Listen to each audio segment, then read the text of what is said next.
A boot presses down on ancient stone. A click echoes through the dark corridor. Before anyone can react, two iron spears explode from opposite walls. The sound is brief, brutal, final. One man never screams, and that mistake started 2 hours earlier. 5 operators from the United States Navy SEALs are sent somewhere no modern soldier has ever fought. No drones, no satellites, no reinforcements, just ancient stone, firelight, and thousands of enemies who have never lost a war on their own soil. The mission is deceptively simple. Extract one prisoner from the heart of an empire before dawn. Get in, get him out, disappear before anyone knows what happened. These 5 men are the most elite warriors the modern world has ever produced. They've trained for hostage extraction in every environment imaginable: deserts, jungles, urban warfare zones. They've breached fortified compounds in total darkness and extracted targets from buildings rigged with explosives. But nothing in their training prepared them for this, because the empire they're entering doesn't just kill its enemies, it offers them to gods. Before we dive into the story, take a second to like the video and subscribe. It really helps this channel grow. The Assyrian Empire was not just powerful, it was deliberately terrifying. At its peak, it stretched from modern-day Iraq to Egypt, and it ruled every inch through carefully engineered fear. Prisoners of war were skinned alive in public squares. Defeated kings were paraded through streets in cages. The heads of fallen soldiers were stacked into pyramids at city gates, so every traveler understood one thing: resistance is extinction. This wasn't cruelty for its own sake, it was policy. The Assyrian military was the largest and most disciplined the ancient world had ever seen. Tens of thousands of trained soldiers, equipped with iron weapons when most of the world still fought with bronze. Their cities were fortresses, walls dozens of feet thick, gates reinforced with iron, guard rotations that never stopped, and at the center of it all, the priests. They decided who lived, who died, and who was offered to the gods. Blood was believed to feed divine power. Sacrifices weren't just rituals, they were political tools.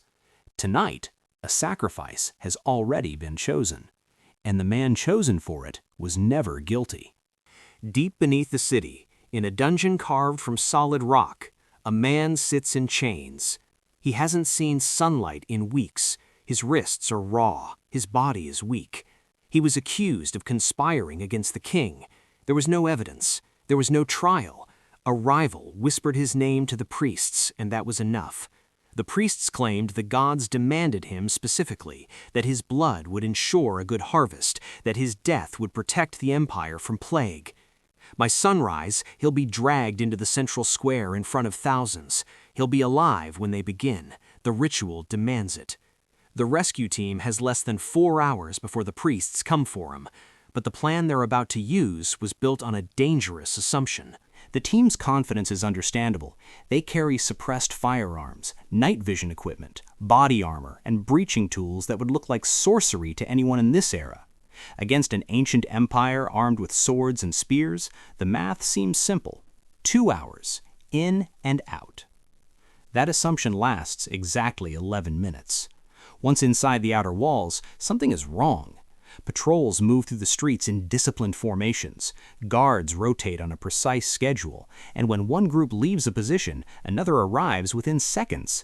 There are no gaps. Signal horns sound at regular intervals from watchtowers throughout the city. Torches are placed so shadows are minimized along major routes. Someone designed this system with obsessive attention to detail. The Assyrians may not have had technology, but they had centuries of experience controlling hostile populations. Every street was built to be defended. Every corridor is a kill zone. Their planned route is blocked. Their timing is thrown off by minutes.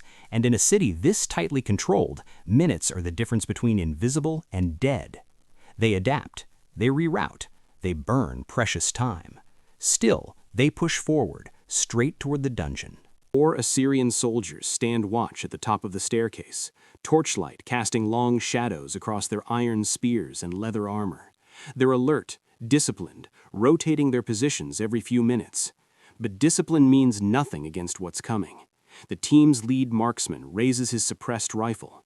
Through night vision, the guards glow green against the dark stone. 2 controlled shots drop the first pair before they can even register the sound.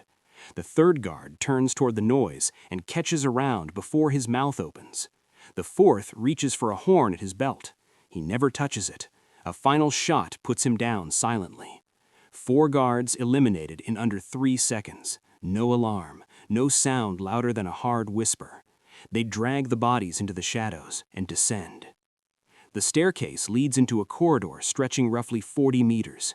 The air is damp and heavy. The walls are carved with images of prisoners led to slaughter. At the far end, behind iron bars, they can see the cell. 1 SEAL moves ahead. He's the fastest. He's thinking about the clock, about the window closing, about every second bringing them closer to discovery. He trusts his training. His boot presses down on a stone that sits slightly higher than the others. The floor shifts. 2 iron spears fire from concealed slots on opposite walls, 1 through his left side, 1 through his right. The mechanisms are spring-loaded, ancient but devastatingly effective, designed for someone moving fast, for someone not expecting the floor itself to be a weapon. It happens in less than a second. There is no time to react. The corridor falls silent. The remaining 4 freeze. The dungeon isn't just a prison, it's a defense system. Traps built into the architecture, hidden in floors and walls. They can be activated or disabled by the dungeon's commander, and only the guards know which stones are safe. The same guards now lying dead at the entrance, their knowledge gone with them. They must cross the same corridor, slowly, blindly. 1 man probes ahead with the tip of his knife, pressing each stone, watching for movement. 15 minutes to cross 40 meters, every step a gamble. The discipline holds, but fear cracks through training that was never designed for this. They make it through, and now with 1 man gone, the escape becomes impossible to plan the way it was designed. If you're still watching, comment "rescue" below, because from here on, survival isn't guaranteed. They reach the cell. The prisoner wakes to faces he cannot comprehend, men dressed in materials he has never seen, wearing devices over their eyes that glow faintly green, speaking a language that doesn't exist in his world. He is terrified. He thinks these are demons sent by the priests. 1 SEAL holds up both hands, open palms, the universal gesture of peace. The prisoner hesitates, but doesn't scream. Chains are cut with bolt cutters that slice through iron like paper. They pull him to his feet. He's weak. His legs barely hold him. They move back toward the corridor. The body of their fallen teammate lies where he fell. Every man wants to carry him out. You never leave anyone behind. But the traps are still active. Carrying extra weight doubles the risk of a misstep, and the prisoner can barely walk on his own. No time, no choice. They leave him. They navigate the trapped corridor again, guiding the prisoner's feet onto safe stones 1 at a time. That's when the city realizes something is wrong. Horns blast across the city in rapid succession, not the routine signals they'd heard before. Urgent, aggressive. The dead guards at the dungeon entrance have been discovered. The garrison commander issues 1 order: close every gate. Massive stone doors slam shut across every major exit. The sound is enormous, like thunder rolling through the streets. Each gate that closes eliminates 1 more possibility of escape. Soldiers flood out of barracks throughout the city, hundreds, then thousands. They form cordons across intersections, block alleys, climb to rooftops. Archers take positions along the walls with torches illuminating the ground below. Dogs are released. Drums begin to beat a steady rhythm that coordinates movement across the entire garrison. The team has no exit, no map of secondary passages, no backup plan for a full city lockdown.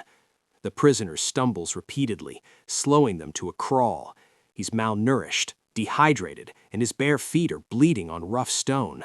Execution no longer feels symbolic, it feels inevitable, for all of them.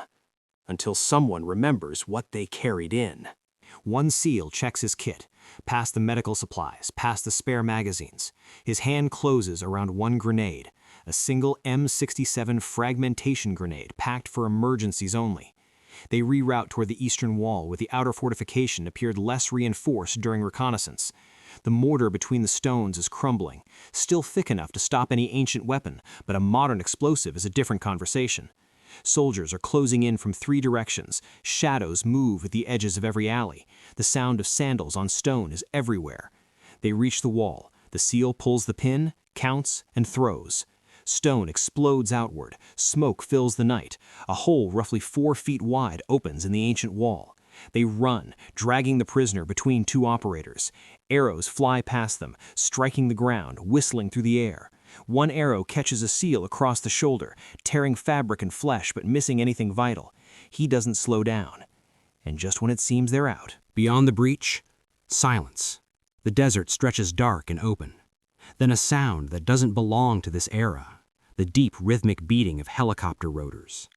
A Blackhawk rises from behind the dune, running lights extinguished. The pilot heard the explosion and closed the distance. The team sprints toward it. The prisoner, seeing this impossible machine descend from the sky, stops resisting entirely. He is beyond comprehension. The last SEAL turns back, weapon raised, expecting pursuit. None comes. Assyrian soldiers stand at the breach, staring into darkness. They can hear the sound but cannot see what makes it. They do not pursue what they cannot understand. The city washes from the shadows, angry, confused, denied its sacrifice. They lift off. 4 came out, but 1 stayed behind forever. The prisoner lives, the mission succeeds, but victory doesn't feel clean. 4 men sit in silence, replaying every second, the corridor, the click, the spears, the moment they chose to leave a brother behind in a place where no recovery team will ever return. Stone walls still stand in that ancient city. Priests still walk those corridors. The gods still demand blood, and tomorrow they will simply choose another prisoner. But somewhere beneath that city, buried in a dungeon designed to kill, a man who didn't belong to that time paid the price for someone else's freedom. And the men who left him there will carry that weight through every mission, every sleepless night, and every quiet moment for the rest of their lives. Some rescues save a life. This one cost a piece of every life involved. As I continue to upload content on this channel, I'm currently supported by a single subscriber. I kindly request that you consider subscribing to show your support, as it plays a significant role in motivating me to produce high-quality videos in the future.